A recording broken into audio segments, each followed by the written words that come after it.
বক্তব্য রাখছেন মঙ্গলবাড়িয়া কামিল মাদ্রাসার অধ্যাপক মাওলানা নাজমুল ইসলাম সাহেব। জনাব অধ্যাপক মাওলানা নাজমুল ইসলাম। আসসালামু আলাইকুম ওয়া রাহমাতুল্লাহ।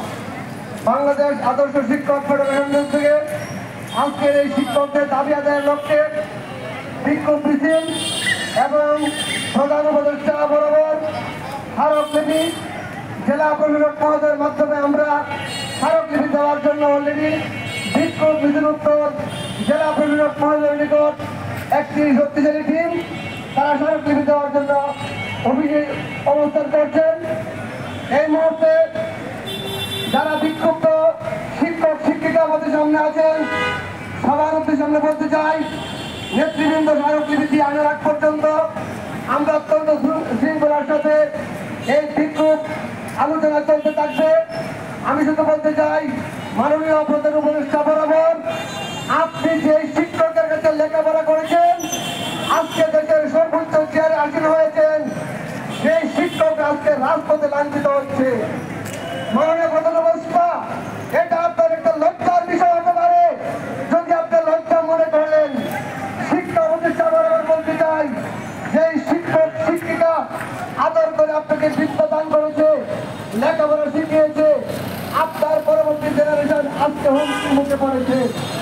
আমরা বলতে চাই, শিক্ষকের দাবি দেওয়া আদায় না করে উপেক্ষা করে জাতিকে হুমকির মধ্যে ফেলে দিবেন না।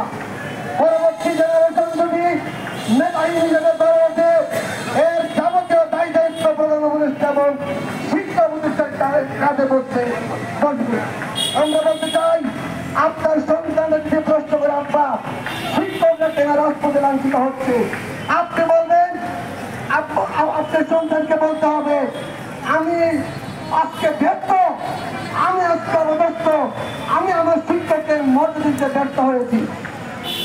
সন্তান যদি বলে তোমার মতো ব্যর্থ উপদেষ্টা, তোমার মতো ব্যর্থ কর্মদান এই পদে না থেকে রাজপথে থাকা উচিত ছিল। আমরা বলতে চাই, শিক্ষকের দাবি আদায় যদি উপেক্ষা করে জাতি আজকে হতাশ।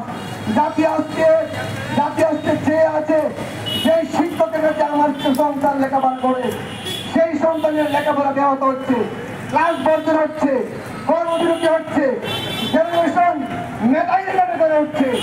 আমরা একটা শক্তিশালী মেধা এই বাংলাদেশকে উপহার দেওয়ার জন্য মাননীয় প্রধান উপদেষ্টাকে বলছি, অনতিবিলম্বে শিক্ষকের ছোট্ট কারিগর মেনে নিয়ে শিক্ষককে ধরে এবং ক্লাসরুমে যাওয়ার পরিবেশ করে দিন। ধন্যবাদ সবাইকে। আল্লাহ হাফেজ। আমাদের দাবি আদায়ের আগ পর্যন্ত রাজপথে যেতে নেমেছি, লাঞ্ছিত হয়েছি, দাবি আদায়ের আগ পর্যন্ত করে যাবেন ইনশাআল্লাহ। ধন্যবাদ সবাইকে। আসসালামু আলাইকুম ওয়া রাহমাতুল্লাহি ওয়া বারাকাতুহু।